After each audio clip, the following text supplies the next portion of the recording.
Tell him, McCluskey. Tell him what time it is. Little Hen says it's time to rock and roll.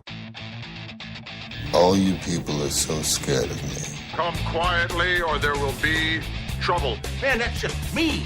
I'm Batman. This is Sparta! There is a tiger in the bathroom! I'm an excellent driver. If it bleeds, we can kill it. Pop quiz, hotshot. Keep the change, you filthy animal. And should we win the day, the 4th of July will no longer be known as an American holiday, but as the day when the world declared in one voice, we will not go quietly into the night.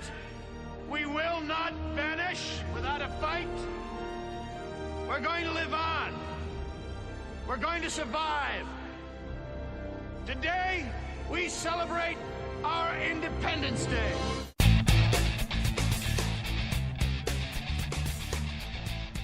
Hello and welcome to this week's Monday Movie Show. We are live on Monday the 27th of June, slightly a little bit after 9 o'clock. Just to prove that we are live, England are getting beat by Iceland 2-1 and it's the 54th minute. Is that you finding a way to justify watching the match while we're doing the show?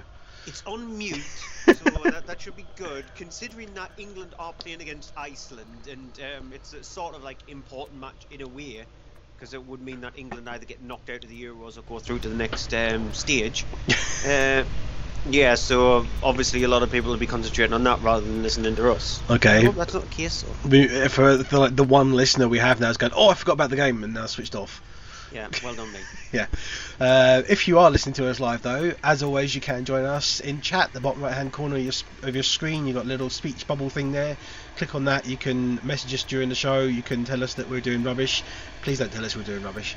And, you know, let us know your views on some of the things out this week. Any of the new releases, anything in the top 10. But we'll be going through and doing a bunch of reviews, as usual, including this week's new releases. Those damn aliens return 20 years later in sequel Independence Day Resurgence. Illumination Studios, the company behind the Minions and Despicable Me, branch out from them for the first time with The Secret Life of Pets. And then a bit of a strange mashup.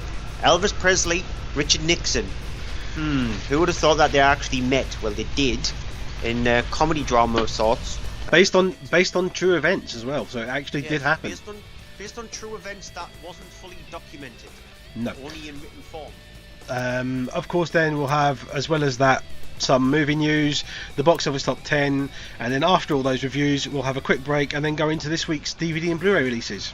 Which we've got quite a few, so in that section we're looking at horror mashup with Jane Austen in Pride and Prejudice and Zombies, and then thriller 999, comedy How to Be Single, drama with a bigger splash, then British drama with the Stamford Prison Experiment, Japanese live action remake of the manga Attack on Titan, the film part 1, part 2 is out next month, then we have Kill Command and Cabin Fever. Yep, as well as that, of course, we'll have the DVD and Blu-ray top 10 as well before so. But, as I said, we can have anyone joining us live on chat in the bottom right-hand corner. If you're not listening to us live, though, you've also got the option of other places you can contact us. You can find us. Our website, of course, is mondaymovieshow.co.uk. You can find us on Facebook at facebook.com/Monday Movie Show, and you can find us on Twitter at Monday Movie Show, and we're both on there individually as well. Stuart is at Cryptic Tadpole, I'm on there at AHDVD. Don't ask us about the names because it's just really ridiculous, both of us trying to explain them. Mine was my Xbox Live username. Okay, right then. Mine was my Xbox Live username as well, but it was kind of random, but not entirely. Mine was randomly picked by Xbox Live because I couldn't think of a username. Anyway, if you're also looking to contact us other ways, there is also email which you can reach us, mondaymovieshow at yahoo. I always forget, is it .com or is it .co.uk? It's .com. Yeah, mondaymovieshow. Nobody uses Yahoo anymore. Yeah, I do. Actually, somebody came into my work today and they still had an AOL account. My other half still has an AOL account. It's like saying that you're on MySpace. Yeah, it's in fact AOL is probably about as old as the franchise of the first big film we're doing. Yeah, did she set up an account using a disc? I have no idea. Up at a local corner shop or something. I've just got that thing now in my head of you've got email, whatever it is, you know, that thing. Yeah. Oh dear. Right. So let's get going on though. You've got movie news. I haven't got any this week, so on you go. Because you're lazy. Because I've been away. Yeah. Any excuse. You've got a phone. You can check movie news up on that. Not very much movie news-wise this week. They're all pretty small stories. So Keelan Lutz, an actor who we really like, has confirmed on his Twitter feed that he's been in talks with McG, a director who we really like. Go on, do it. Do to it. play the lead role in the Masters of the Universe remake. Come on, do it. You got to do it. Yeah, there you go. I mean, the thing is, Masters of the Universe, it's a terrible film. The original one with Dolph Lundgren is a terrible film, but it's one of those films I grew up watching, and it's like, it's just one of those films that you watch it. It's so cheesy and it's so terrible, but yet there's some kind of fun aspect to be had from watching it. Yeah, but now McG and Keelan Lutz are going to finally prove, how do you make a bad film worse? You just get those two involved in it. I mean, the thing is, it's funny. It's the thing that is really good about the original one is that it's terrible, but it's got loads of practical effects, and it's got loads of special effects that were all done practically, which is, you know, a lost art now. And it's nice to go back and see those and go, you know, that was how you did it. And now, if they do it, when they do it now, it's going to be 95% CGI. And have McG. He's not a bad guy. I mean, he was partly responsible for Supernatural getting made, but that's like 12 years ago. Yeah, and we also have to remember that Courtney Cox was in the original. So, yeah, but still though, McG and Keelan Lutz teaming up together. Match made in hell. It's been confirmed that Bryan Cranston will play Zordon in the new Mighty Morphin Power Rangers. I have zero interest in this. I'm not a Power Rangers fan. Half, isn't it? Yeah, I mean, it's going to be a thing. What's it going to be? Him sitting in front of a camera doing basically a voiceover role. It's going to take him about 2 hours to film his stuff, and that's it. Yeah, but interesting casting. That just getting Bryan Cranston to play Zordon. Yeah. Sorry. Incidentally, if it sounds really odd, if you hear rustling noise, it's me because I unfortunately have a cold, so I'm a bit poorly, and my nose is trying to run away from me. Deadline are reporting that Universal have approached Dwayne Johnson to play the lead in the Wolfman reboot/remake. Because the first one was so great that we really needed a remake that soon. And we need Dwayne Johnson to play a Wolfman. Yeah. I think he would be more suited to Frankenstein than Wolfman. You know what? Who should do a Wolfman film? Go on. Guillermo del Toro. I had a feeling you would say Del Toro. Maybe. Yeah. He's the only person who could do a freaky enough version of it that would live up to the original American Werewolf in London. Yeah, possibly. It might work, but I don't know if he will actually be interested in doing something like that, to be honest. Oh, I'm pretty sure he would. I'm sure he would love something like that. Although he'd probably cast Ron Perlman in it. I would like Neil Jordan to do one. I know what your TV movie of the week's going to be. Running the Company of Wolves? No. Is that on? No. I didn't see that. Byzantium. Is that on? No. I didn't see that. It doesn't. Yeah. It does involve wolves. Oh well. But yeah, I would like to see Neil Jordan. Because I think he would strip it back more so.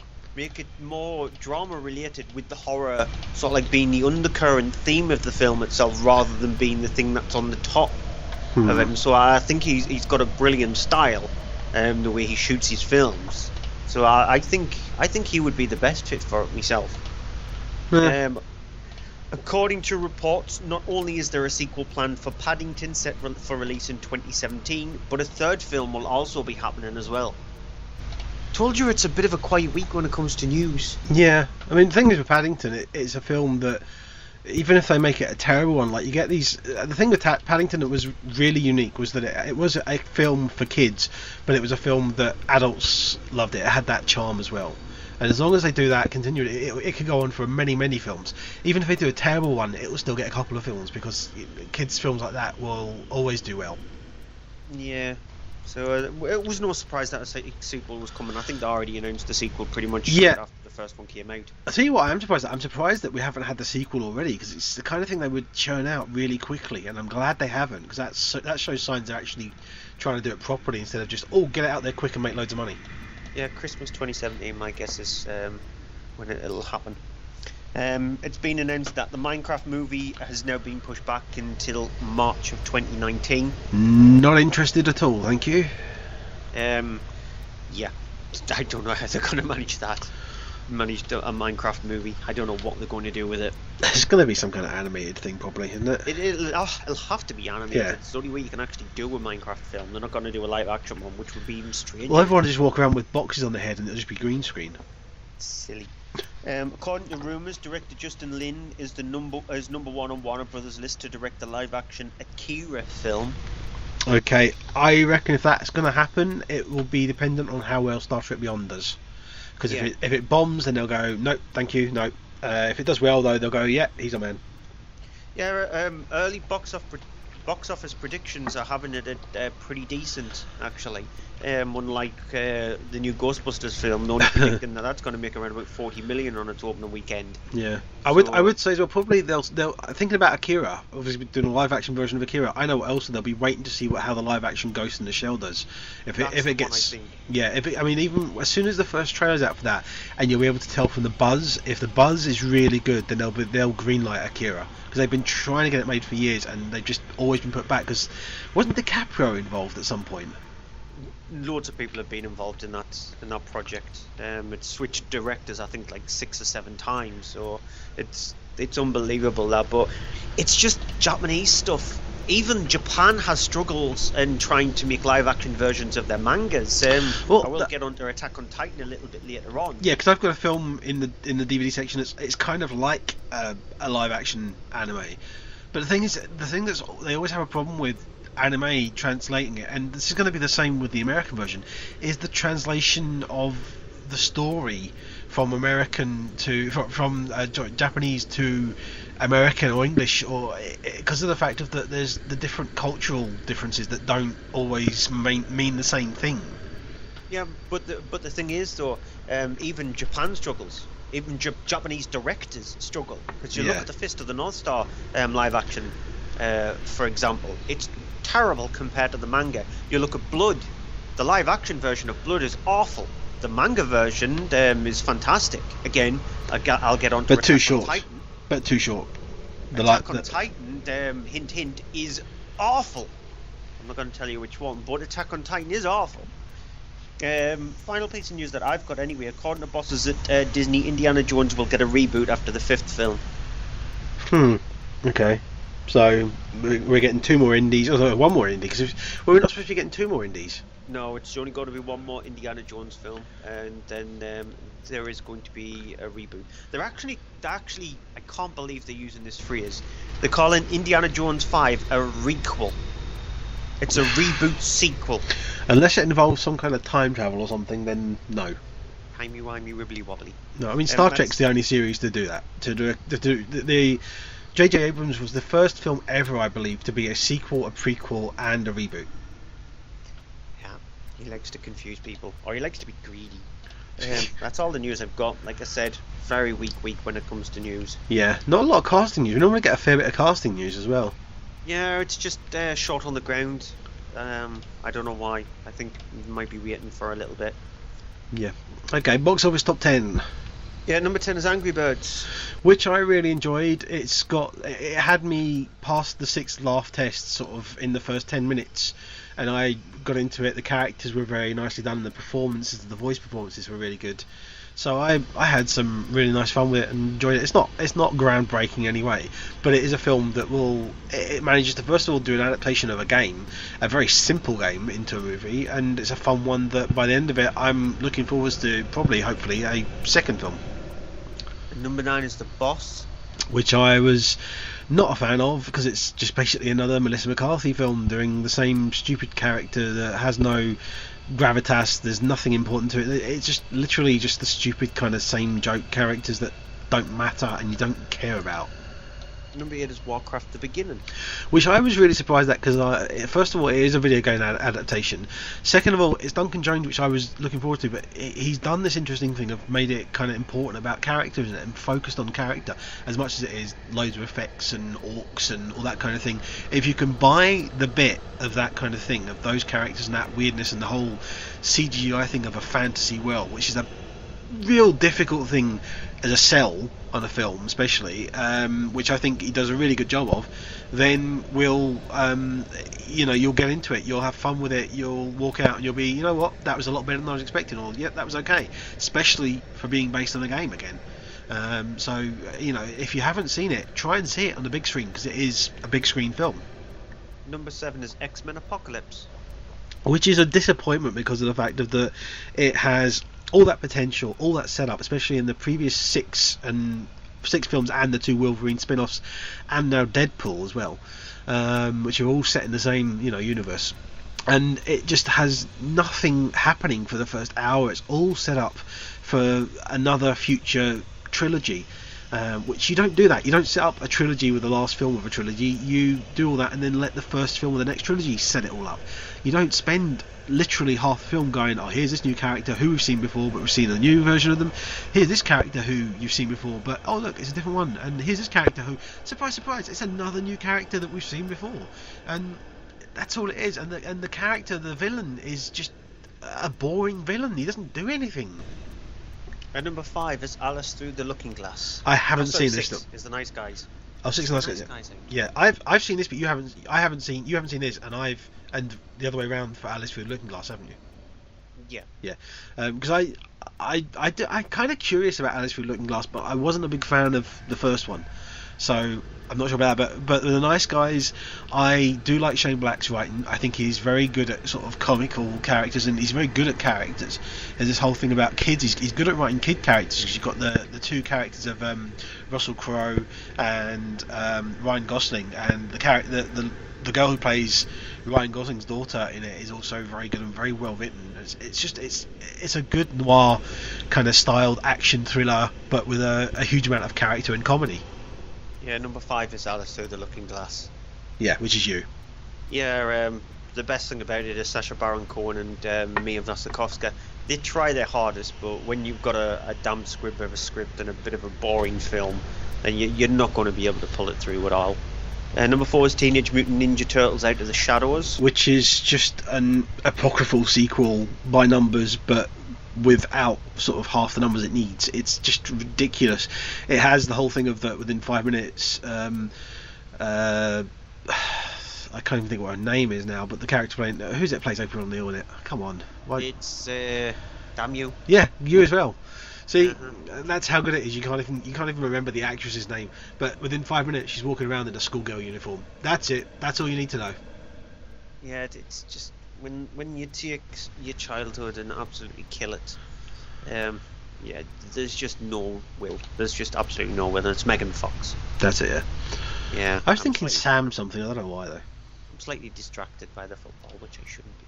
And number 3 is the new entry for Gods of Egypt. The football's probably better than Teenage Mutant Ninja Turtles 2. No, it's not. Yeah, it was definitely better than Gods of Egypt. Yeah, it is.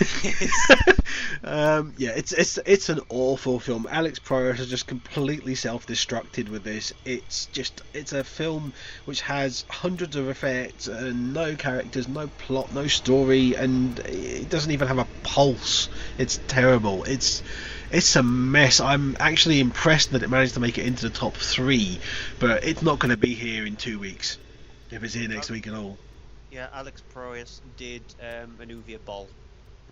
Oh yeah, no, that's even harsh, because at least Alex Proyas had, like, The Crow and especially Dark City first. What has Uwe Boll done? Uwe Boll has had nothing good first. If you just let me finish first, okay? Because I wasn't finished.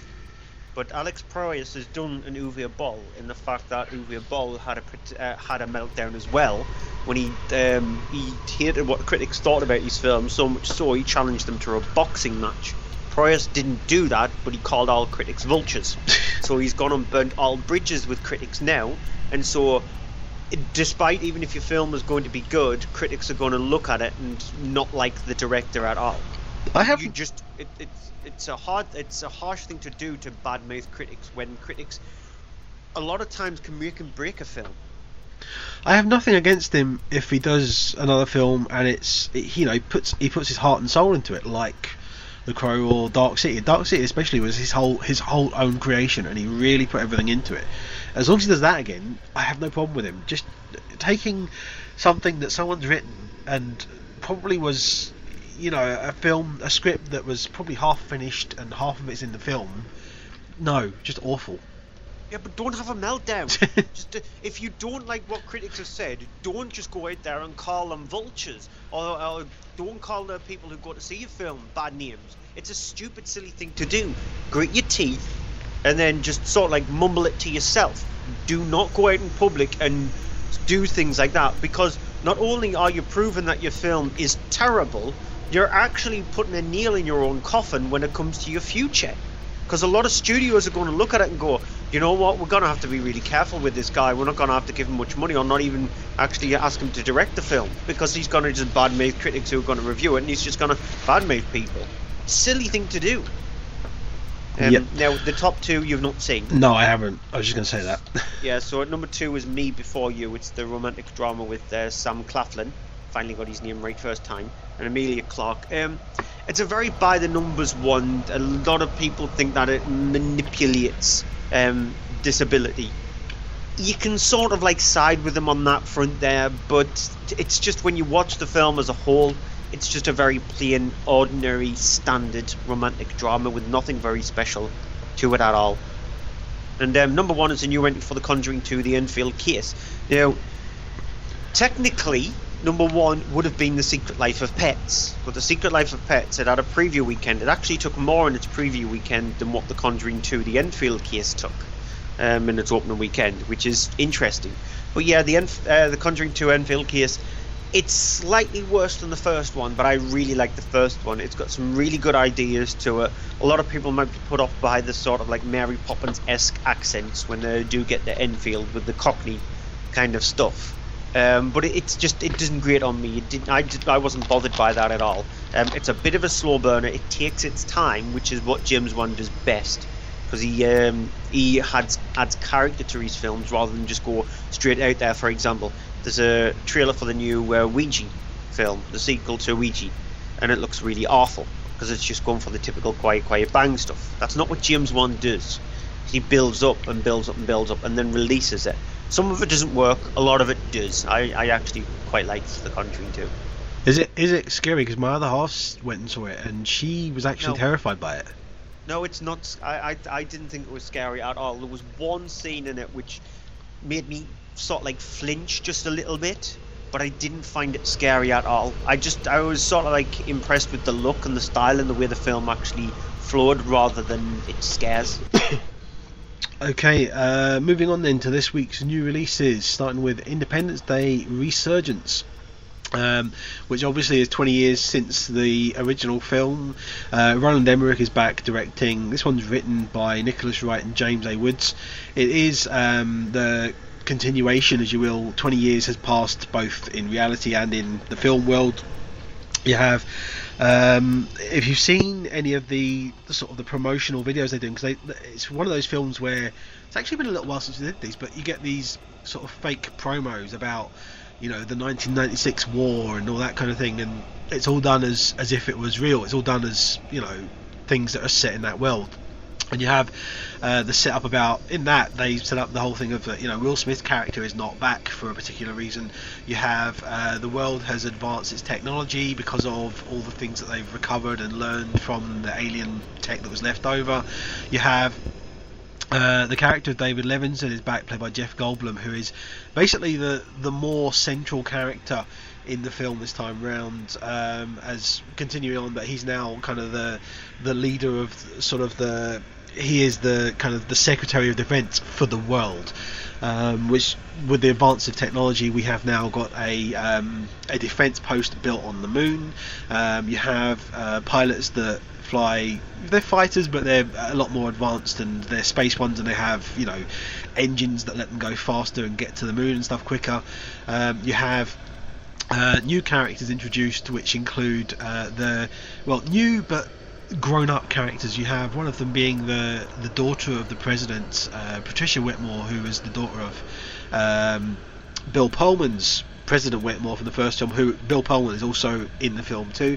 You have the son of Will Smith's character, who is also a pilot, and you have a new character played by Liam Hemsworth, who plays Jake, who is a pilot who's one of these ones who's, you know, not necessarily great at following orders. He's ended up now, instead of being a fighter pilot, flying a tug on the moon and in doing sort of maintenance things and stuff like that. When it seems that weird things start to happen, there are problems with the power, there are things going on Earth, Jeff Goldblum's character is brought to one of the last sort of intact ships from the original war that managed to land instead of crashing or being blown up, which has mysteriously had the power come back on, and so of course weird events are starting to take place. Here's a clip. Look, the Roswell crash in 47, the farmer who made contact drew the same circle. And every time I interview one of my patients and show them this, they all express the same emotion. Fear. And I don't think it's a circle. The night the ship turned on, I experienced the strongest vision I've ever had. And I drew this.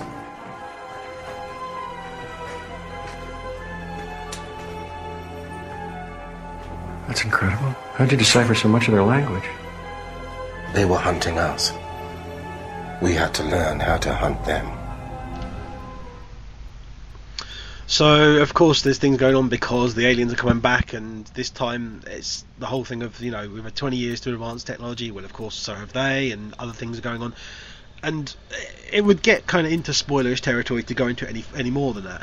But the thing with the film is that the original one is a film that I do love. I saw it at the cinema numerous times. It was this thing of a B-list movie that is blown up and, you know, punched up to 11. The effects were at the time really groundbreaking and amazing, but it's a film that, despite being really cheesy, and which it admittedly then resulted in it being quite fun, it did have that character factor of that you cared about the characters by the end of it. You cared about some of them if they lived or died. You were interested in it. You actually got connected with it emotionally a little bit, not massively. It's not that kind of a film, but it was a film that you got in there, you went out, you go, that was a lot of fun, I want to see it again, kind of thing. This doesn't have that. It really doesn't. It is the definition of a soulless sequel. It doesn't have that spark. You don't care about any of the characters.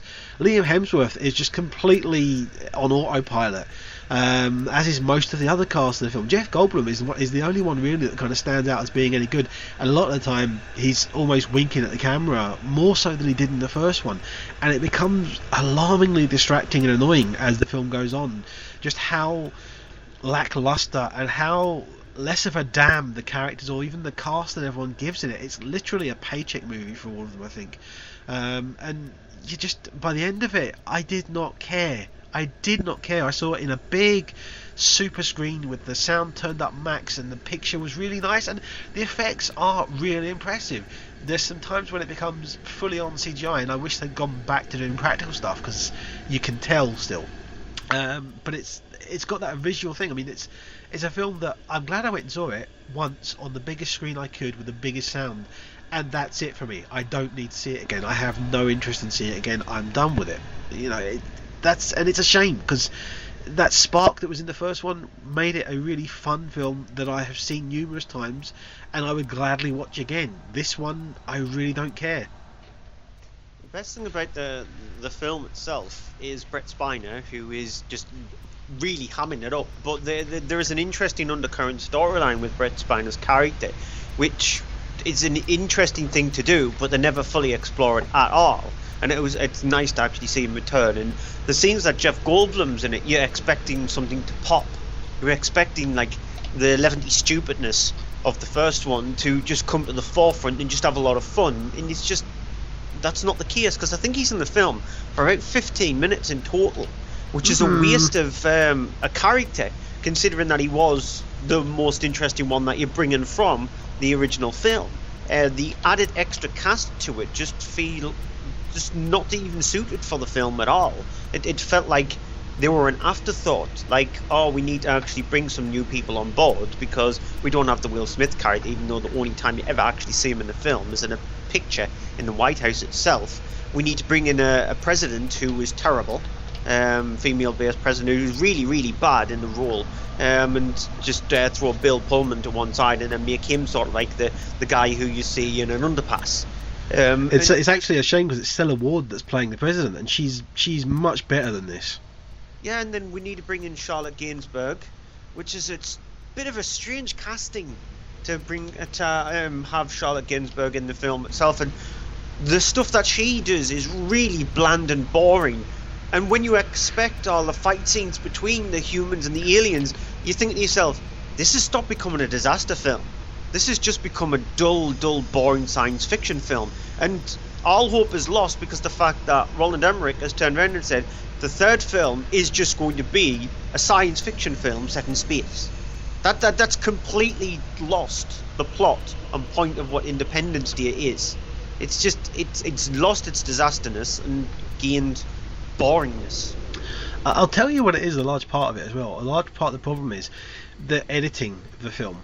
The editing of the film is so haphazardly and quickly, and it's trying to be too much like a Michael Bay thing and do the quick cutting thing, which it doesn't need to do. The original one actually had long shots, and not long, but it had average lengths. I guarantee the median time, which is the average shot of cuts in the film, will be about double what it is in the original film. And there's so much in the original one because the original one it took it's what's the word when you appreciate something? It took pride in showing how good the effects were. It took pride in having these big effect sequences where things were blown up, and it's like, oh wow, that's amazing, that's pretty, that's really good work. And this one, it's just literally like, oh, there, quick flash, oh, bang, oh, what? And it's literally like it's just trying to rush through it all, try and cram as much in there as possible.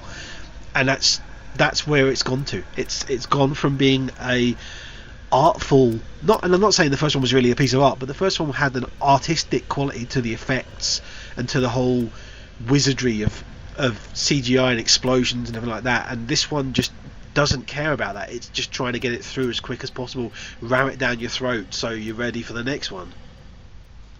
Yeah, which is unfortunate because I was hoping for something a bit brain dead and a bit cheesy, and I got the brain deadness, but I didn't get the funness. No, exactly.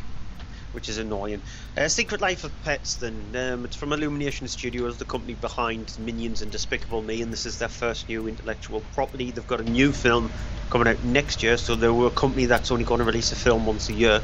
So next year they've got a film called Sing, and then they've got the new Despicable Me film coming out in 2018. So it's good that they're actually doing that. They've realised they've used up the Minions a bit too much, even though there's Minions short on before this one called Minions More, and it's on for about 3 minutes, and it's stupidly funny.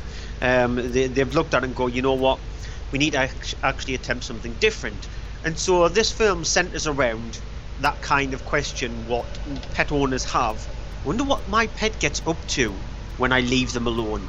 And so in this case, an owner of a pet called Max. Max is doting his owner every single day, loves his owner. She goes away, and so you see what his life is like. He's got a friend called Gidget, and he's got multiple other friends there, everything from cats to hamsters to a gerbil who's stuck in an air vent who can't find his way home properly, to headbanging poodles, things like that. And so he's friends with all of them. One day when his owner comes home, she brings a huge, massive dog called Duke. This throws Max into turmoil, wondering what's going on. He hates the idea of Duke, and so decides to set him up. However, Duke doesn't like that, and so they both find themselves out on the streets and messing around when they get picked up by the pound. And so the only help is from a rabbit called Snowball, voiced by Kevin Hart, to break them loose. And then it's up to both Duke and Max to team up with each other to try and find their way back home. Here's a clip.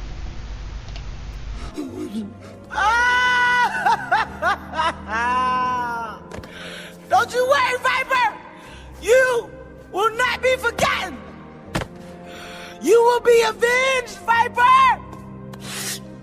And if you don't believe me, you can look at my battle plans. It's all laid out, right here. Boss, I can't tell who anyone is. Well, you gotta really look at it to understand it. Like, that's you guys right here. And, see, that's Brooklyn. That's when we gonna get them dogs. Bam! Bam! That ball of fluff's got a screw loose. Just because of the story you've explained there, and I get that from the trailer as well, it looks like it is very much a rehash of the Toy Story plot. It is. That's what a lot of people have actually pointed out. It's sort of like a very big rehash of the Toy Story plot. They get into hijinks. There's one scene which involves both Max and Duke tripping out in a sausage factory. Okay. Which that sounds really wrong considering it's a U-rated film, but they gorge themselves so much on sausages that they end up tripping out a little bit on sausage meat. So yeah, it's got a very Toy Story feel to it, but with the Minions kind of humour added in there. And the film itself is completely harmless, even though it's rated U. There are a couple of moments in the movie where younger audiences might be a tiny bit scared. You heard there was an attack on a snake just in that clip there, and that snake is sort of like intimidating. But you get around with that because you've got all like loads of funny moments. Like I said, there's a head banging poodle. There's a scene which is set in a party where just everybody's dancing around and just acting like very strange pets, and you're wondering how the owners actually allowing all of this kind of stuff. And it's bright, it's brash, it's colourful. What more did you expect from the people who created the Minions? And it's just fun. A lot of critics have been sniffy about it because they said it's not the Minions, and obviously it's not the Minions. They weren't going for that. They were going for slight humour of that. They do pop up every now and again in like wink wink, one of the pets is dressed up in a Minions outfit kind of thing. But they wanted to attempt to do something different, something new. They do succeed to most accounts, but a lot of people will think this is not Despicable Me. They'll always have Despicable Me in their heads. Get that out of your brain. Go in it with an open mind, expecting a bit of fun, and that's what you'll get. Harmless fun, and a very colourful harmless fun at that. Okay, the other cinema release this week is Elvis and Nixon, which is not as bizarre as it gets, really. That's only the tip of the iceberg. It's based on the true events, as we said at the start of the show, that did happen, where Elvis Presley basically went up to the White House, turned up without an appointment or anything like that, and sorted out to try and make an appointment and meet with President Nixon. And you have this whole thing of that it's kind of based on a little bit on conjecture, on notes and things that were taken after the fact, because one of the things that Nixon is famous for, with all the Watergate things that went on, is for recording all of his meetings, but with the exception that he didn't record his meeting with Elvis Presley.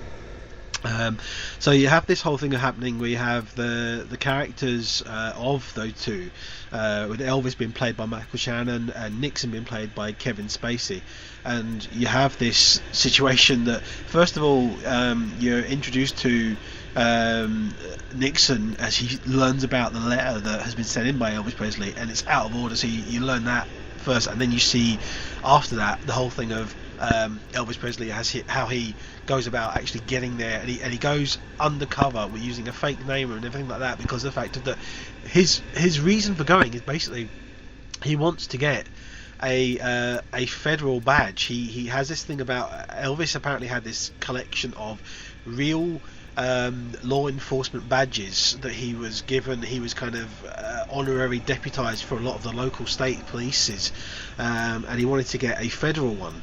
So he set about doing this by contacting the federal government, by contacting Nixon, so that he could offer to be a federal agent and at large, as he called it. And it's a thing of him doing that, saying that he sees certain things in certain ways he can do, but he can do this basically if he goes undercover. Here's a clip.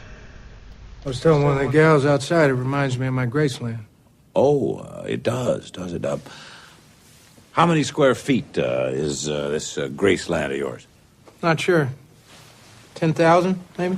Well, that is a fine size for a home, isn't it? Well, it's more than fine. Of course, the White House here is, I think, about 55,000 feet, something like that. Well, actually, I've made a few additions, so maybe a little more than that, but I don't think it's the size of a man's home that defines him, you know? M&M's are my favorite. Oh, mine too.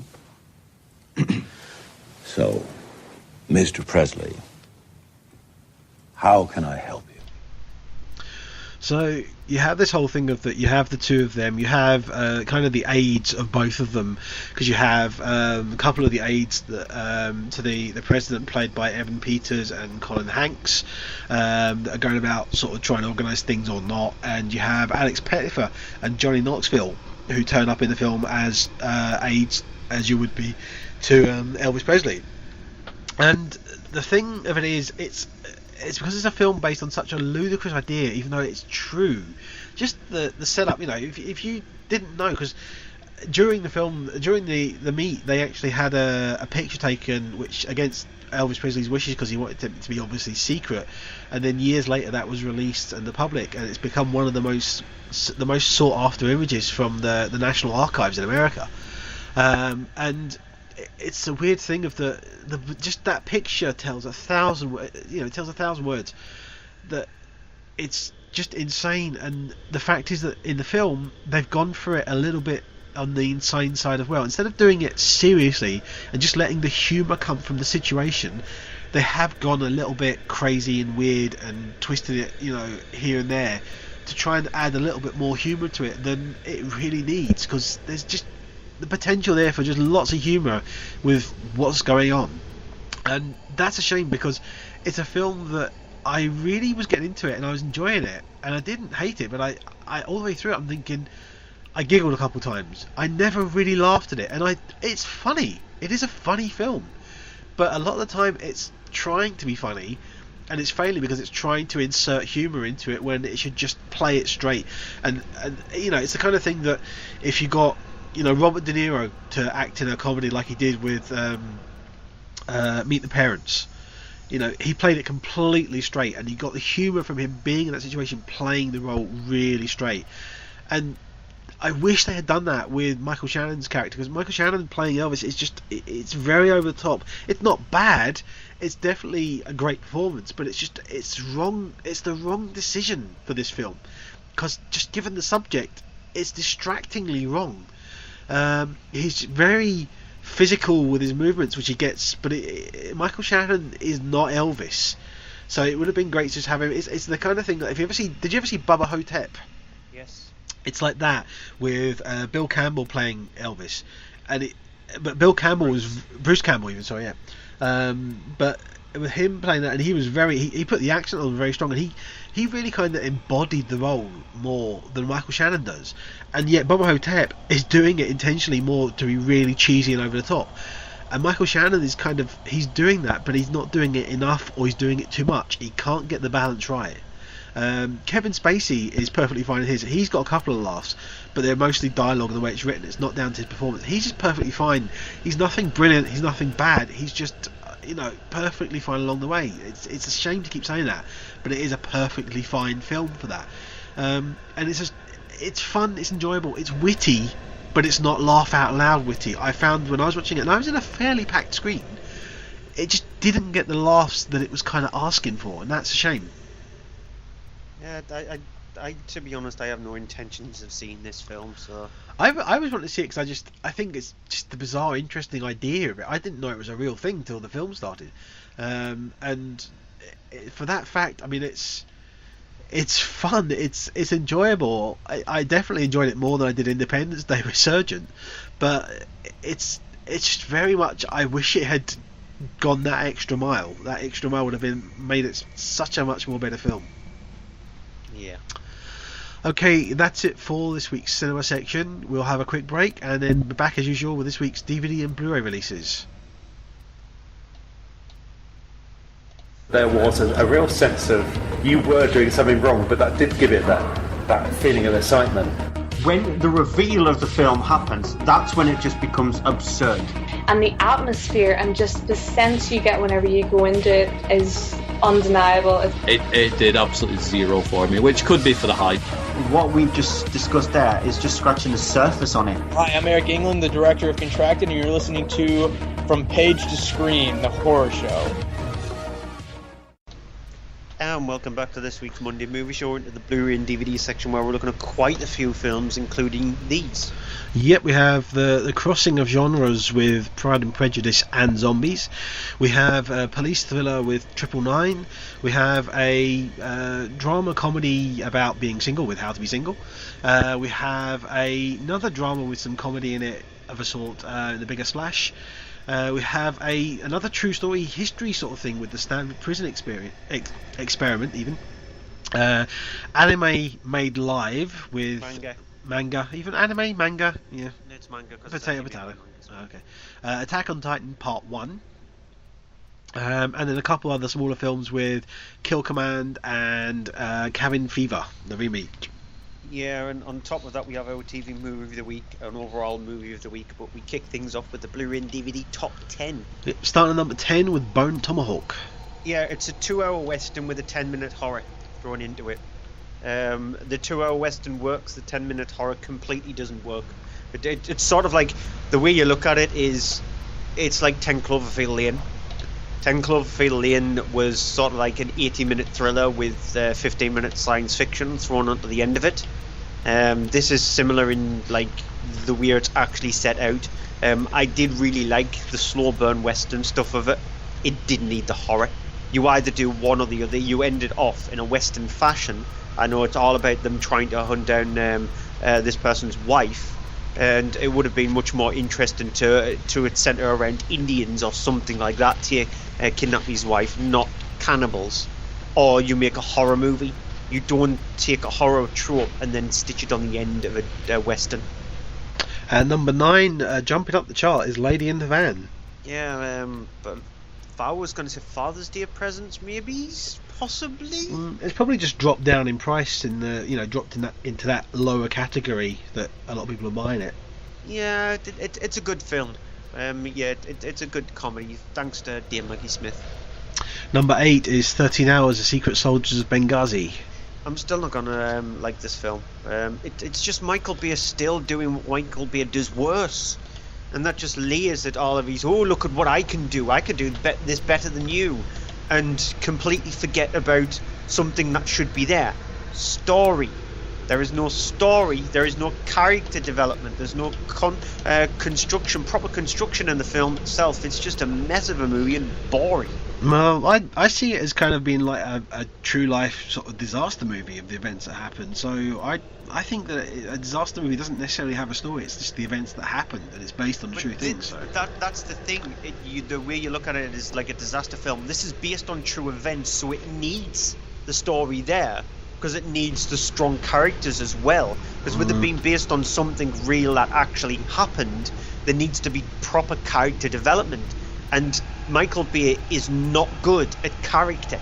He's just not. He's good at camera work. He's good at directing a film. And I have to give him plaudits for, if you look at every single one of his films that he's made, yes, they're over the top, brash, just full of explosions. But he knows where to position a camera. He knows how to direct a scene. He just does not know how to make a film. Number 7 is The Hateful Eight. It's way too long. It's 45 minutes too long. But it's another director who layers at his movies going, oh, look what I can do. It's Quentin Tarantino in this instance. The opening third could have easily been cut back. That's why you could have lost a lot of the movie there. Because you just didn't need it. When it does get to the cabin stuff, that's when the most interesting stuff occurs. But Samuel L. Jackson, even though he's black, he still needs to stop using the N-word. And Quentin Tarantino needs to stop writing the N-word into scripts. Because, yes, we get it, you can see that, but it just loses itself, it dilutes itself. And it needs to stop the whole non-chronological order thing, because that just starts to give people headaches after a while. Yeah. Number 6 is Star Wars: The Force Awakens, which we've gone over so many times. So, number 5, Goosebumps. Yeah, we've gone off for Star Wars so many times. We're going to have Rogue One out before it actually leads the top 10. Goosebumps, Jack Black plays R.L. Stine really well. It takes multiple R.L. Stine stories and stitches them into one film. That's what I think what helps the film, rather than just taking one of Stine's Goosebumps novels, because I don't think they would have been able to stretch that into a full-length film. That's why you had the TV series that was based on each one of his novels and lasted about 20-25 minutes. That works. Try to do that in a full-length film, that won't work. taken the life of R.L. Stine and taken some of the creations that he's created, that works because you've got enough to extend everything out. It's fun. It reminds you of the 80s kids adventure horror movies like the Monster Squad, even though the Monster Squads are 15, but it still reminds you of that kind of stuff. Well, the only new entry this week, because looking at the chart, I'm actually just seeing that Trumbo only went at the number 26, which is a shame. But the only top 10 new entry, Stuart's favourite group of characters, Alvin and the Chipmunks, the Road Chip. Yeah, and it's a good job that we're not on the video game show. That's tomorrow night. But yeah, I would have sworn my head off that. It's just bad. It's not ear-shatteringly bad as the last Alvin and the Chipmunks film, because I think I'm being desensitized to them now. It's very much like Clockwork Orange right at the end of the film, where he's got his eyes opened up and they're dropping those drops, and then he's shouting, "I'm cured." I'm not cured. I'll never be cured from an Alvin and Chipmunks film, but I can slightly tolerate them more so much so that I don't have to dig a fork into my arm. But it's still bad. So the top 3 films haven't changed from last week, with The Revenant at number 3. Grueling film, very well acted by Leonardo DiCaprio. It has its problems, but Alejandro Gonzalez Inarritu, the director of it, he knows how to again direct the film. It's got crime, it's got grit. It's good. Dad's Army at number 2. That is a bad version of the TV series. The TV series it works because again it's a TV series, 25-minute chunks. You can't extend it out to a film, which doesn't bode well for a film we're reviewing on next week's show. At all. What's that? Absolutely fabulous. Oh yeah, okay. Sorry, just completely so wiped that bad from memory. even you blanked it out in your memory. Yeah. Number 1 movie though is Deadpool. No surprise there. The sequel starts shooting in January. Ryan Reynolds will return as well. So yeah, I'm looking forward to it. It's nice to actually see somebody foul-mouthed as badly as Deadpool is, just superhero wise. It's a bit of a different take on a superhero film, and it's nice to actually see that, because they were becoming a bit stagnant for me. The old superhero movies just were thinking, let's go all gritty and grimy and drama-esque, whereas Deadpool was just, let's have a lot of fun. And that's what it is. It's just a lot of fun. So that's it for the Blu-ray and DVD top 10 first release of the week. Pride and Prejudice and Zombies. If you don't have any idea what that's about, then really you need to really sort of either start reading things or watching some classical films. It is the whole thing of it's an adaptation of a graphic novel, I think. It's a graphic novel. It is a graphic novel, yeah. That was basically melding the Pride and Prejudice storyline and zombies together. Obviously, the Pride and Prejudice, the Pride and Prejudice thing being the Jane Austen thing. The movie is written and directed by Burr Steers.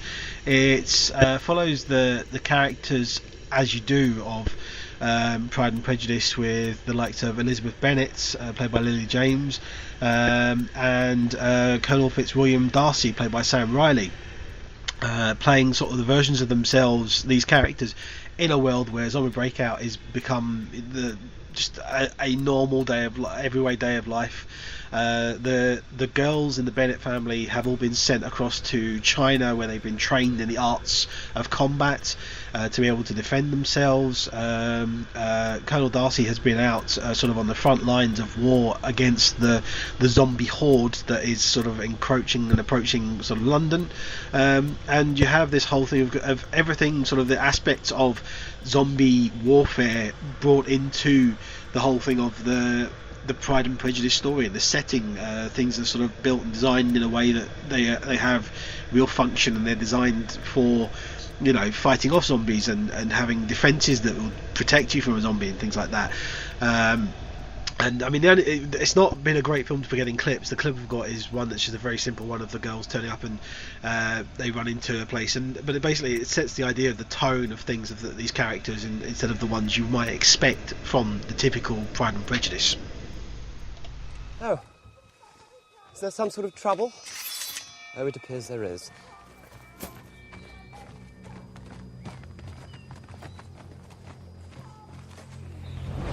Penny McGregor's carriage. Someone's trapped inside. Jane!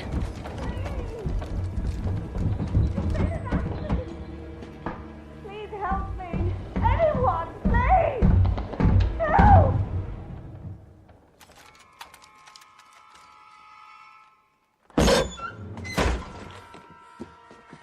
was a horrible accident. But I survived. I survived, Jamie. Not in the traditional sense of the word. So you have this thing of, you heard there from sort of the music, and it does have, it's not doing it for laughs. There are some laughs in the film, but it's doing it seriously and being quite graphic, and the gore is there for the zombies. And you have the weird thing of the zombies in this is when they're turned, they are then sort of still retain a bit of their, you know, their personality. They don't become the typical kind of zombies you see in films where they're just walking around really slow and you can, you know, outrun them just by walking at a quick pace.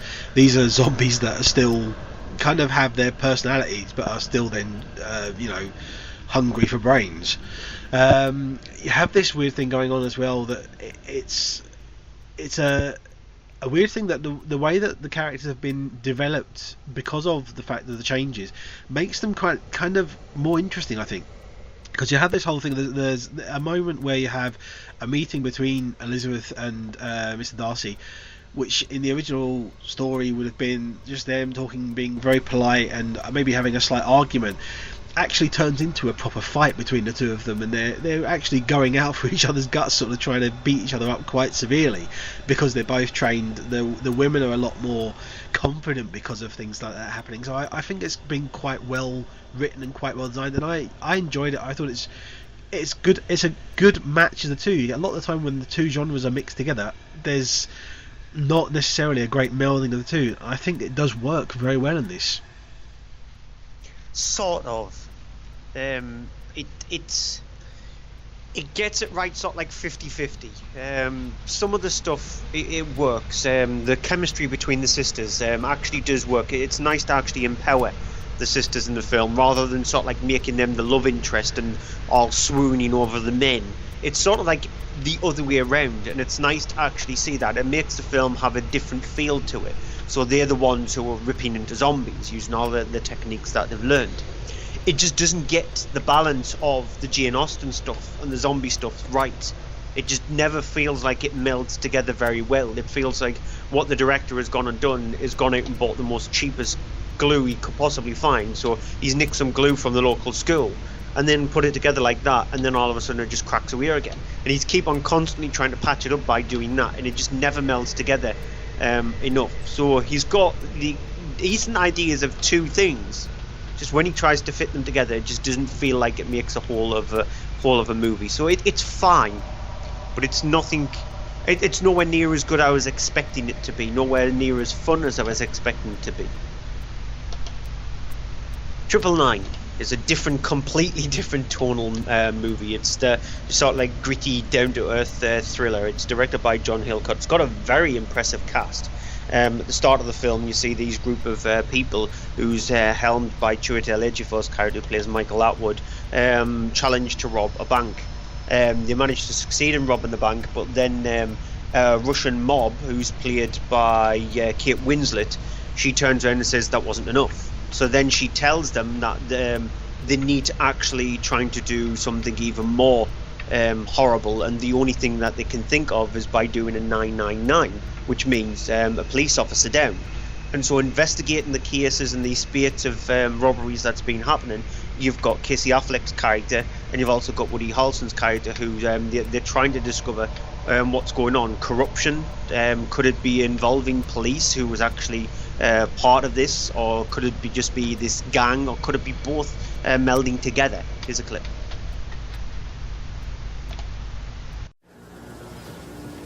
There you go, sweetie. So, now that all of that is out of the way, Vasily would like to know how things are progressing. Tell him we got a way to make it work. This is fantastic news. Yes. Awful Russian accent there by Kate Winslet. But you've also got like the breakdown within the group as well. There is in-group fighting, and there could be backstabbing happening.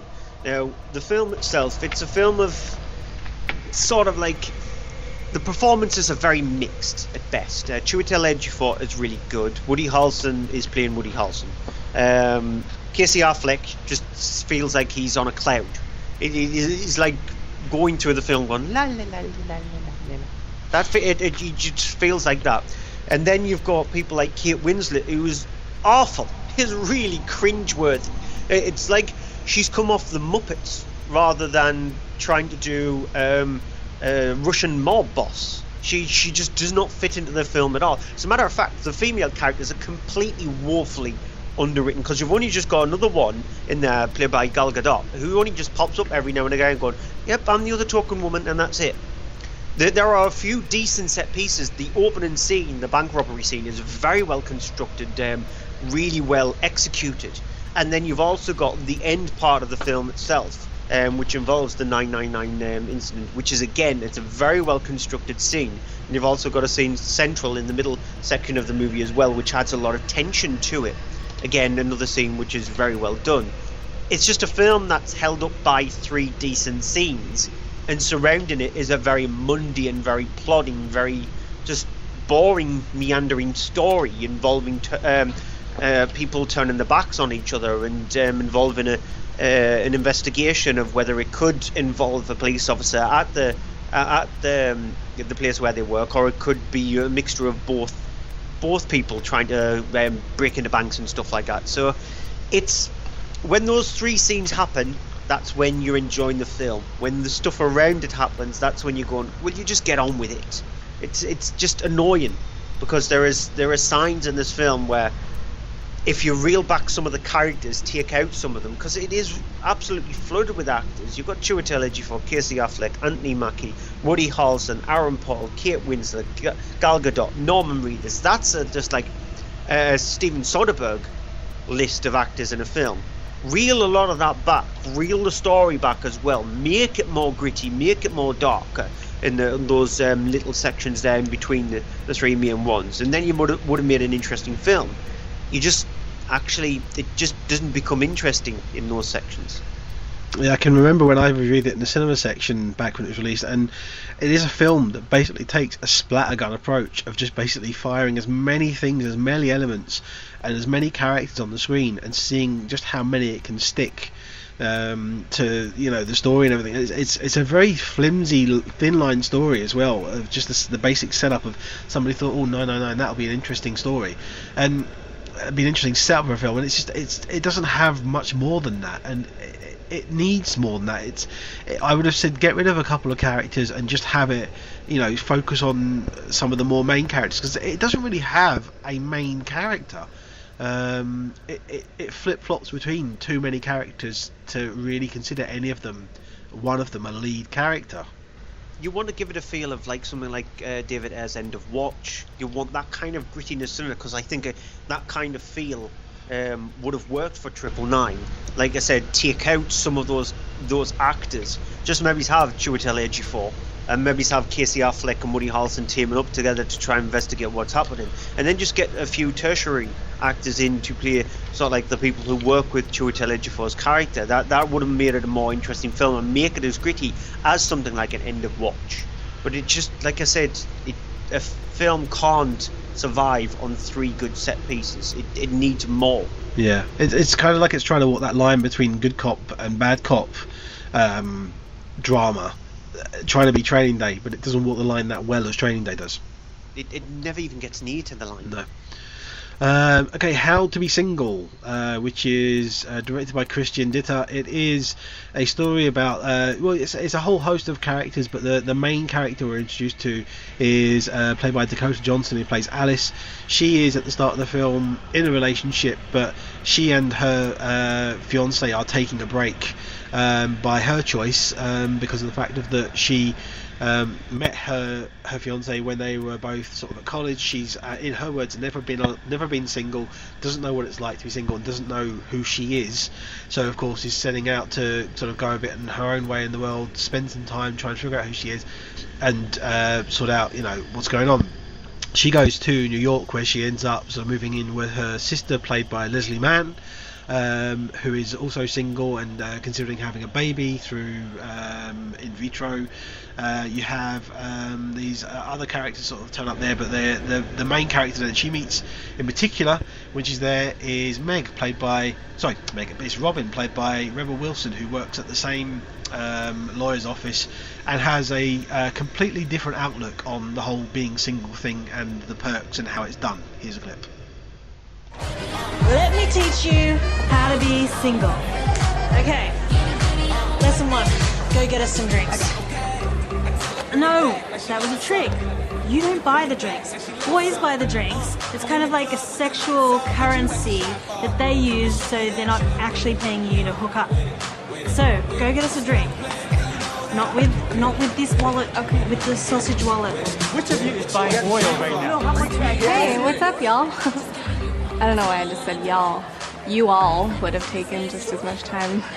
And I'm not even from the South. I'm from Portland, which is southern from Canada.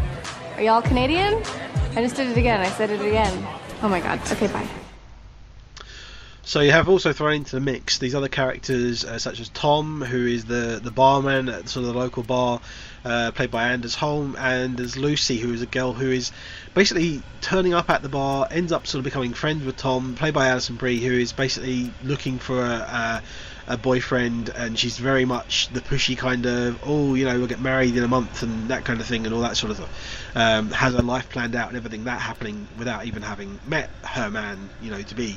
And it's a weird thing of all these characters there, and they're all interested in love or things, and things do happen to them, things don't happen to them. It's one of these things. It's like New Year's Eve, New Year's Day, whatever that film was. It's one of those kind of things where it's just all these characters, and they're also, everything's going so great for them, and you just, and then some of them has an emotional problem, but it's like, it's fine, I'll just carry on. And honest to God, shotgun time, either for one of those characters or for me. Please decide now, because that's how I felt. Yeah, it's honestly how I felt at some point in the film. It was excruciatingly, and it's not even badly written or anything, or particularly badly performed. Rebel Wilson is just annoying as usual. But all the way through it, they're just characters that I just was going, will you get over yourself? Will you stop being like that? And it's like they're all the characters are just, they're basically the same character, but apart from Rebel Wilson's character, who's just honestly, you wonder what the thought was behind that character. But you have this whole thing of especially the Alice character, the main character you're supposed to get interested in, you're supposed to care about, you're supposed to be wondering about, has no real connection to some of these other characters, and yet these other characters kind of turn up and take a big point of the film, and you sit there wondering, okay, who's this person now? Why am I watching them? Do I care? No. And that's generally the view of the whole film. It's who's this character? Who's this character? Who's this character? Oh wait, that one's involved with that one, but then no. Oh wait, that one's connected. No, they're not connected. Who's this one? I don't know. And then you come back to the main character. You're just like, yeah, I don't like you by the end of the film, so I don't care.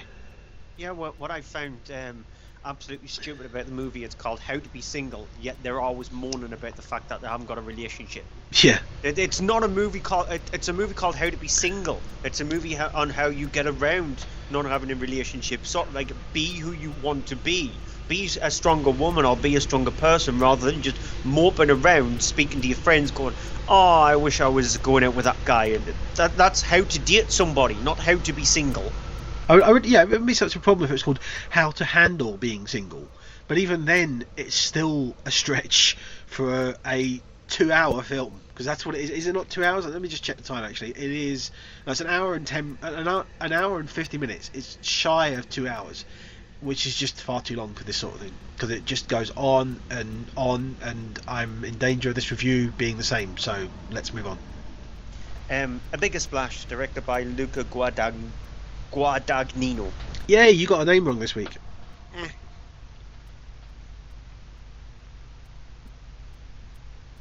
not fair, that. After last week when I was showing off with that Appy Chuck Bongorathical. Hooray! Yeah, okay, redeemed yourself. Yes. A Bigger Splash. It's a drama. It's a very low-key drama. It centres around 4 characters played by Tilda Swinton, who plays this rock legend throughout the film.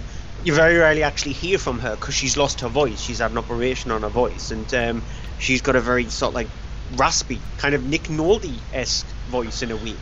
And then you've got Matthias Schoenert's character who plays Paul, and he's in a relationship with Tilda Swinton's character.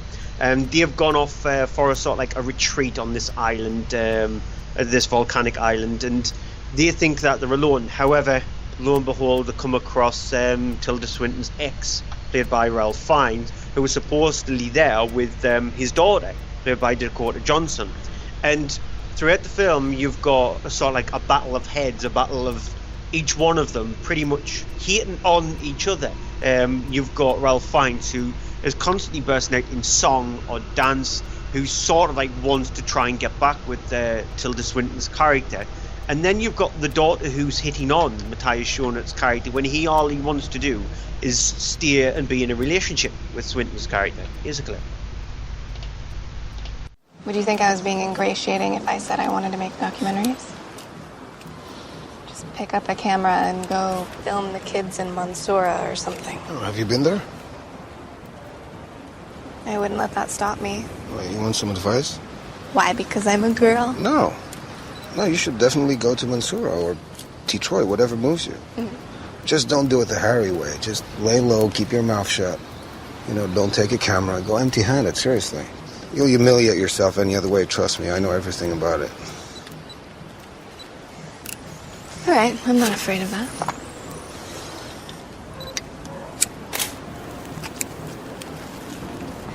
Do you want some? No, I don't smoke. Doesn't mean you don't want some. Yes, it does.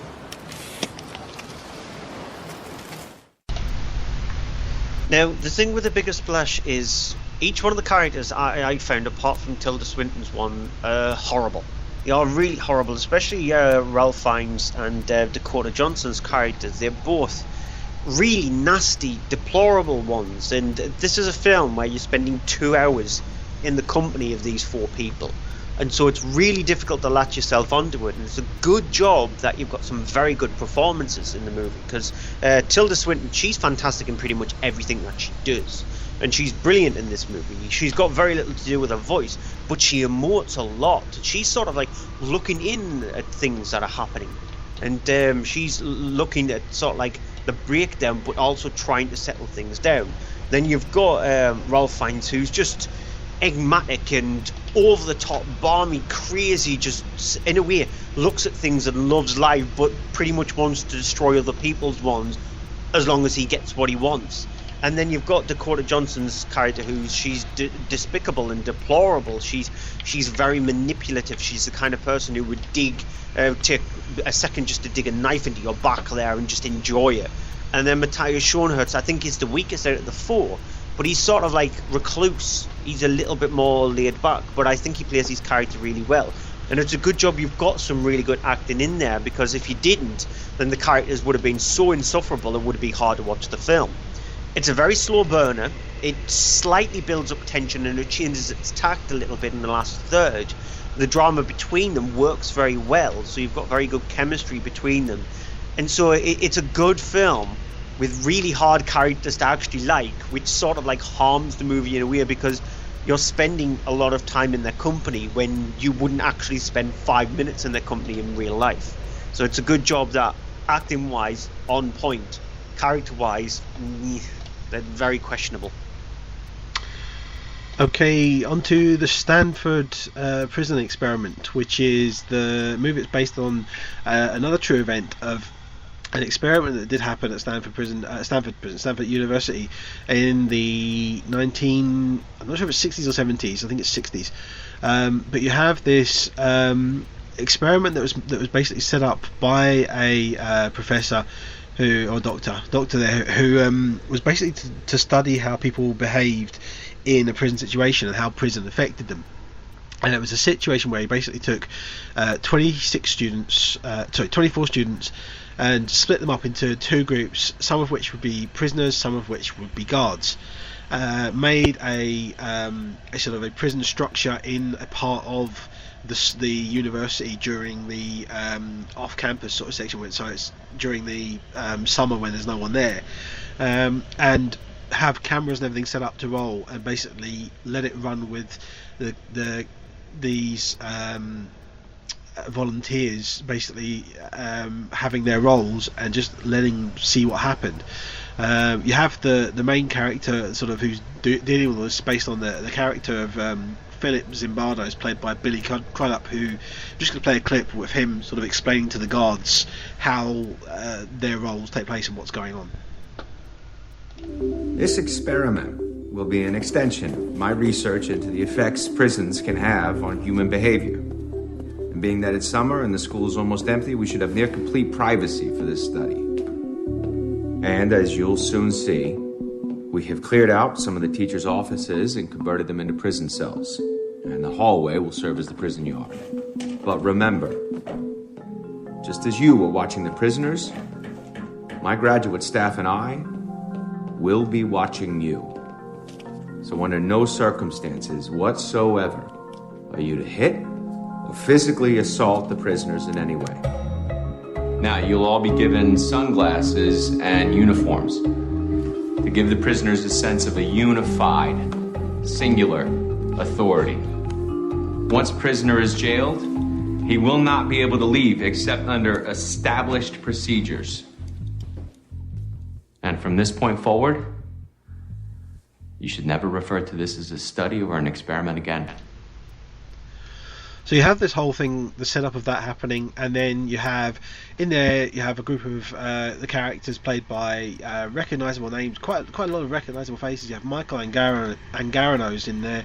Ezra Miller plays one of the prisoners. Ty Sheridan plays another one of the prisoners. You have all these characters there, and the thing is that what happens then is that the sort of society of these characters starts to fall apart, and you have the whole thing of the guards kind of get a little bit on their sort of power trip of whole thing going on, and start basically intimidating and giving the prisoners a kind of a psychological torture as part of the whole thing of being guards and enforcing rules and you know, being able to keep control of the prisoners. It's a really interesting look at that, but it's also the fact that it's played through the drama of the characters. So you understand sort of from the both sides of them how there are the prisoners who are basically going through hell at points and want to leave, but sort of find that they necessarily can't, and you have then the guards who are starting to relish this and enjoying it, but not out of any kind of narcissism or anything like that, but it's just the way that it brings it out in them, brings out this behaviour in them because of that whole kind of thing of almost essentially the whole absolute power corrupts absolutely. And it also affects the man running the whole thing, because at one point things start to get out of control, and him, instead of stepping in and stopping it, just lets it go and watches and sees what happens, because it starts to then become interesting. And it's a really good sort of observation about the human nature and human condition and what that does. And it even ends sort of with the actors playing the roles of the characters and showing them afterwards and explaining to them as they did really do. You know, they had interviews afterwards, the whole thing, to explain their reasonings, their behaviour and stuff, and what happened. And it's really quite an interesting film and nicely done. It looks really good for sort of the period that it's set in.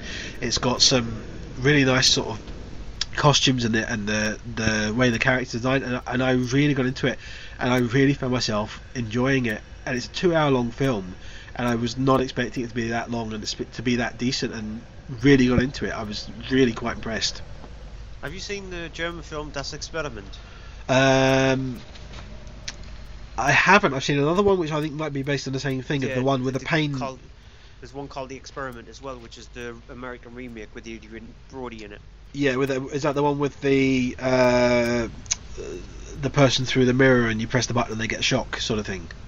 It's a similar premise to the Stamford Prison Experiment, which centres around a group of normal everyday citizens. Half of them get turned into prison guards, half of them get turned into prisoners. Okay, no, I haven't seen it. The dichotomy relationship between what actually happens. There was a BBC 2 show as well, which was shown about 6 years ago, which was exactly the same kind of thing. I think they took the premise from the Stamford Prison Experiments and did that. They got everyday members of the public.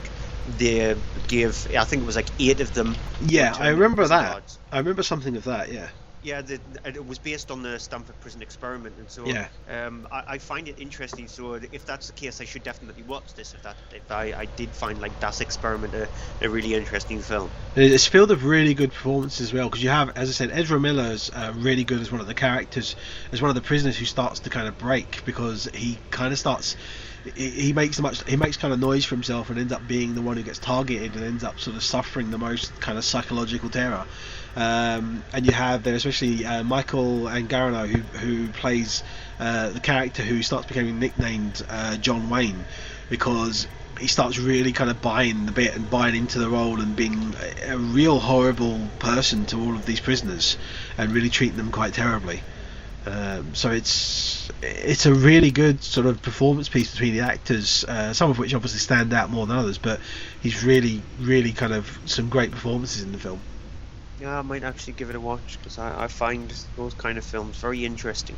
Just shows you what society is actually like. Yeah. Next up, then, Attack on Titan Part 1, or Attack on Titan the Film Part 1, or Shingeki no Kyojin.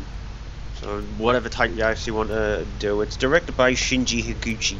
It's based off the manga. Now, if you don't know what Attack on Titan is, it centers around society has collapsed pretty much. So there's an entire wall that has been built around the only living survivors of this attack, where nuclear bombs have been set off. And so beyond this wall, you've got these huge, massive, grotesque, human-esque kind of creatures known as Titans. They've got no skin on them, but they feed on humans. And so the live-action film pretty much retells the story of the manga itself. It was split into two parts. Part 2 is out on Blu-ray and DVD on July 25th, so next month. So we'll review that on next month's show. And it pretty much, like I said, it tells the story of the first quarter of the manga itself, and so it centers around a few characters who are trying to actually live, and then all of a sudden, right at the start of the film, they get attacked by a Titan, and that's when things start to break down. When one of them thinks that he's lost his girlfriend and his baby, discovers a few years down the line she's actually survived, and she's one of these soldiers who flies around on this very weird jetpack kind of thing with these swords, and knows the only weakness of these Titans, which is this bit on the back of their neck. As soon as that's swiped, then the Titans collapse. And so it's just about these group of people trying to survive against these Titans, and then discover the ultimate Titan, which is a very cross between a human and one of these humanoid ones. Now, the thing with Attack on Titan, the manga, the animated one, it's a very interesting film. Got hints of the Stamford Prison Experiment in a way to it. It's sort of like how society tries to survive against these humanoid things, but also crumble on the inside as well. But they need to actually stick together, because that's the only way they're ever going to defeat them. It's got hints of things like Insurgent in there, and the Hunger Games, and things like that. And it's a really well created manga. It's on Netflix, the first season. There's a second season planned, but it's been delayed until next year. What the live action does is absolutely destroys that. It just absolutely melts it away. At the start, you've got some really good designs when it comes to the Titans, but after about 10 minutes, when you look at them and go, oh god, that's awful. The CGI is not even connecting with the humans when these Titans are picking them up and ripping them apart. The blood is so badly faked that I just harken the day when I got like CGI blood. I would gladly watch tons of CGI blood than watch the blood that's put in this, because it feels like cartoon blood. Like they've not CGI'd it, they've just took some scenes from a manga, the cartoon, and just put the blood from there onto that. It's got some awful acting, the dialogue is atrocious, the story just plods along meandering with absolutely nothing, no consequences at all. There's one scene which is supposedly deemed as a sex scene, where one of the girls asks the guy to touch her boobs when there's a Titan just outside. And so this Titan's looking on while she's doing that, and then she just gets ripped apart, and you just go, serves yourself right. You do know you're not supposed to do that kind of thing in situations like this. And it's just, it absolutely destroys the heart of Attack on Titan, the manga. So don't watch part 1. Unfortunately, I've got to watch part 2 because I've watched part 1. So don't watch part 1. Just go off, get Netflix, and watch the manga, because it's much better. Read the manga as well. The manga is fantastic. The live action is awful. Okay, very quickly going to go over my last film, Kill Command, which is a kind of like a cyberpunk film written and directed by Steve Gomez. It is this kind of thing it's funny going from a live action manga anime film to this, because it's essentially is that kind of a film. It's I don't think it's based on anything, but it's basically a thing set in the future where technology has become very much advanced. You have characters who have sort of implants, eye implants. They have, one of them has like a thing very much like something like Ghost in the Shell, where you have a thing in the back of your neck which lets you connect to people, connect to computer systems and such by just thinking about it. It's one of those kind of things where you have a group of soldiers who are sent off on a mission with this woman who is basically their contact for the mission ops sort of thing. She is one of these people who has this thing in the back of her neck. They go there, all hell kind of breaks loose because there's these machines that are going around attacking them, and turned into sort of a situation where they've got to then think on their feet to survive. It's no means groundbreaking, it's nothing special, it isn't one of these kind of films that's like, oh yeah, amazing, got to see that, but it is worth seeing for, it's basically like an hour and a half, like a demo reel of effects company sort of thing, but it's done, the effects in it are really quite impressive. It's obviously, some of the times you look at it and you go, yeah, that's very simple, very cheap sort of thing, but I was watching it and at no point did I actually kind of get bored of it. I was visually entertained. It's not got much of a story, it's not really got much of a characters, the acting isn't great in it, it's not bad. I've got wondering whether or not it might be better than the acting in Attack on Titan, but I mean, I wouldn't be surprised to find out that it's better from the sound of it. It is better by the sound of things. And it's not like one of these things that you know everyone will see it, everyone will love it sort of thing. It's a thing of, if you like that kind of thing, these kind of really like the Japanese cheap live action films that are made with all the big effects and everything. It's got that kind of that quality to the effects, that they're polished but they're not perfect. But if you can go with it, it's a visual watch. It's a good watch. And I had odd fun with it. It's strange in a film in a week when it had like Independence Day, Resurgence, which is big effects and they're all really, really well done. And this has effects that aren't really done. It has less of a story than Independence Day, Resurgence. But it's just the thing of that. It's kind of like a 90-minute demo reel, I say, of an effect company going, here's what we can do. Look at this. Isn't that good? And at the end of it, I gotta say, at the end of it, I had fun and I didn't like really get into it. But at the end of it, I was like, that was okay. I like some of the effects work. If I was making a small budget film to get the effects done or anything like that, I would go to these people. Is the effects on level with that film Robot Overlords? It's better, I think. I'd say it's very much. The effects and that was fine, but it reminds me of a Japanese film which I don't know if it's based on an anime or not, but one called Returner. Yeah. Or Ritana, I think is the original title, Japanese title. Which is a film that I really love, and it's got that, you've seen that, haven't you? Yeah.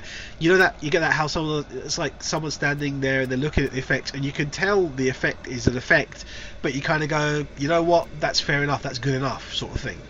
Yeah. It's like that. It doesn't have as good a story or anything like that. Like Return, it doesn't have a plot really. It's just basically some soldiers get dropped off, things go to hell, and that's it. Oh well. So we're kind of 90 minutes. Yeah. Stick your brain out the window kind of stuff. It is, but it's the kind of thing, you go into it expecting that, and you come out, you know what, not bad, I enjoyed it, I like the look of it, that's it. I don't really think there's much of a story, but it's that kind of it's the kind of thing that could be like an FMV sequence in the game. Oh well. I wish that was the case for the last film, which is Cabin Fever, remake of it. Reviewed it in the cinema section a few weeks ago. It's a remake of the Eli Roth movie, word for word, scene for scene. Just anything you can think of. It is directly a copy of the Eli Roth movie itself. Quickly go over it. It's horrendous. Simple as that. It's just absolutely horrendous. That's all I have to say about it. I'm not going to give it any more airtime because it is so bad. Let me ask this, okay? Given the films we're talking about there and things like that Kill Command, that's a terrible film, but it's got that aspect of the effects and everything. Is there anything in this? Has it got like the guts and gory thing? Is it worth it for that? If you just want to see a trashy film that's got gore and everything like that, would this suit? No. Go and watch the original Cabin Fever. Okay. It's some when there are two cabin fevers out there, you would watch the original one any day, because at least that was it had okay characters in it, whereas this one, just everything about it is horrible. It's really badly constructed, just from minute 0 to minute 90. Really bad. That's it for this week's show. Reviews wise, TV movies of the week. Okay, I've got a few here that I mean, I don't think you'll have any of these ones actually. I've only got 2, but I've technically only got 1. Well, I've actually got 5 here, but I mean, I'll say the one that my movie of the week I'll go to last, but I've got on Thursday the 30th of June at got 2 films on the same night, but not back to back. Got 7:15 p.m. The Fantastic Mr. Fox, which is a Wes Anderson film. I do love Wes Anderson though, and it's a great animated film that it's more for adults than it is for kids, but it's the thing that you can watch with kids and they'll be like they'll get into it. And then on the same night, because you have, I think on the same night then is the Wolverines at 9 o'clock, and after that is the Hurt Locker at 11:25, which is another of my great favourite directors, which is Catherine Bigelow. Friday the 1st, which incidentally is my birthday. Aww. Yeah. On Film 4 at 9 o'clock is Red Eye, which is I actually really liked it. I think So do I. I think a lot of people didn't get into it because they wanted it to be more horror. It's not a horror, it's a thriller, but it's got that whole thing of it's directed by Wes Craven, who could do really good suspense when he wanted to, and Red Eye does really let him build suspense given the basic setup and the way it's done. It's let down a little bit by the ending, but the first hour is definitely a real good sort of tension builder, which is it's a good example if anyone's looking to learn the tricks of building tension and doing that successfully.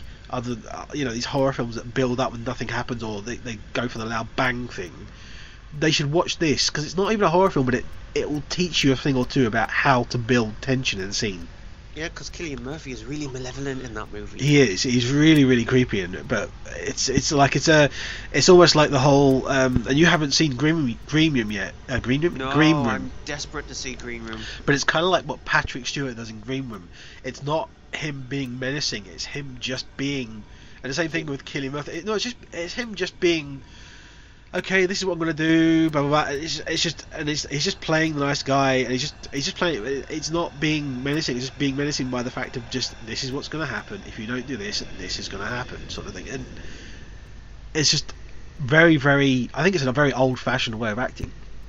And my other film I've got there is Sunday the 3rd at 4, Film 4 at 9 o'clock is Quentin Tarantino's Inglourious Bar Stewards.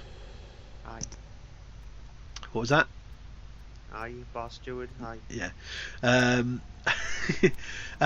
Which is, I do like Quentin Tarantino's films. I do think that one is not his best, but it's got some definite great scenes where it's just well written, great dialogue, great setups. But the movie I'm going to recommend in particular, especially because the next one is coming out soon, is Now You See Me, which is on Wednesday the 29th, a Film 4, 9 o'clock. And it's a film, if you haven't seen it, then have a look at it.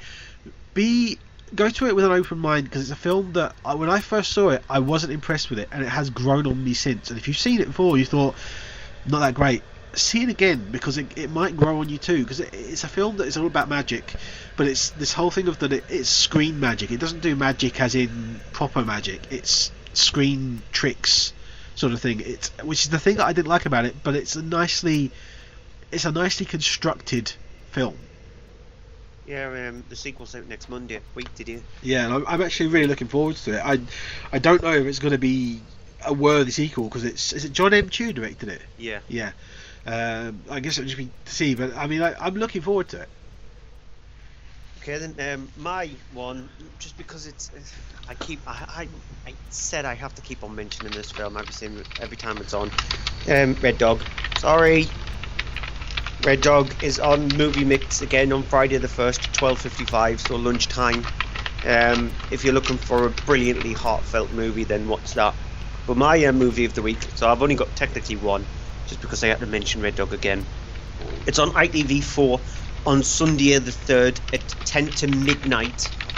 Zack Snyder's remake of Dawn of the Dead. This is still my favourite film of his. I think he started off directing duties brilliantly. I really like what he did with Dawn of the Dead. I really like the original Dawn of the Dead. But this is, in my opinion, one of those instances where the remake is better than the original. There's only a couple of other films which I find that I think the best one in my eyes is either The Thing, because it's a tentative remake of The Thing from Another Planet, and The Crazies, because The Crazies, the remake, is a million times better than the original. But Dawn of the Dead, it's very tense. It's got some groundbreaking scenes in it, including a zombie baby. It's very gory, but it's really well constructed. It's got some very good character development in it, which makes you question what Zack Snyder done to his film since then. Because the only other good film I like from him since he's actually released other movies is The Watchmen, and that's it. But yeah, recommend Dawn of the Dead ITV4 Sunday the 3rd at 10 to midnight. What is your overall movie of the week before we disappear? Elvis and Nixon, although it's just I kind of want to say Stamford Prison Experiment, but that's not going to be to everyone's liking. But it's a great performance piece. But if you want to see something at the cinema, Elvis and Nixon over Independence Day, Resurgence, definitely. Yeah, I see The Secret Life of Pets. Have a bit of fun. I'd probably say that, I'm guessing, if I'd seen it, but I just hadn't had a chance yet. Yeah, go see The Secret Life of Pets. And that's it for this week's show. Make sure you check out the website mondaymovieshow.co.uk to find out when the next show is going to be. You can find us on Twitter at Monday Movie Show. I'm at Cryptic Tadpole. Andrew's at EHDVD. Facebook.com/Monday Movie Show. You can email us at mondaymovieshow@yahoo.com. You can also download the podcast on iTunes and any Android podcast application. You'll find us on there. Make sure you check out From Page to Screen #2.com or at From Page to Screen on Twitter. You've also got Following the Gamer, which is tomorrow night. It was supposed to be on Saturday night, but things had to be moved around a little bit, and I've just hit my microphone again. So that's live tomorrow night in all of its sweary glory, including lots of warnings plastered all over it. But yeah, that's live with me, Al, and Shane. Probably going to discuss the fallout of E3 and just tidy up a few bits and bobs, so it might be a shorter show this fortnight. And you can also check out followthenerd.com at followingthenerd.com, or follow them on Twitter at nerdfollowing. That's it for this week's show. We'll be back hopefully next Monday. We won't have a review for Now You See Me 2. It's in preview state, so I don't think we'll get to see it in time for when it's out, so we'll officially review it the week after, which is going to be a bit of a hectic week considering that Ghostbusters is on preview that week on the Monday as well. You're doing that anyway, so yeah, we'll be moving that back as well to the week after, so there's a lot of movies where we're actually flipping thrown about. However, on next week's show we have one movie that neither of us is actually looking forward to in the form of Absolutely Fabulous, and another movie where we have slightly better hopes with it because the teaming up of Kevin Hart and Dwayne Johnson actually looks like it might work in another comedy, Central Intelligence. So we'll play you out with a clip of that. Until next week, goodbye. Bye-bye. I'm talking about the fact that I don't feel like I'm the hero of my own story. How are you not the hero of your own story? No one else can be. Yo, CJ, I gotta be honest with you, man. I mean, all this talk about Calvin Joyner not feeling like he's a hero, it's crazy talk, man. No, it's not. You were the best thing about high school. I'll always believe in you. Yo, do you remember those backflips you used to do? Crowd would go crazy. I was there too. I'm like, what? How's he do that? How did you do that? I don't know. I just did it, man. Exactly. So do it now. No. You're crazy. No. What's that? What are you talking about? What's what? No, stop it. Golden Jet. Okay, stop it. Golden Jet. All right. Golden Jet. I'm not gonna stop until you do the Golden Jet flip. Okay. Golden Jet. All right, everybody settle down. Settle down. No, if the crowd wants a Golden Jet flip, then they're gonna get a Golden Jet flip. You go, girl. Oh, God. That was so close, Jet.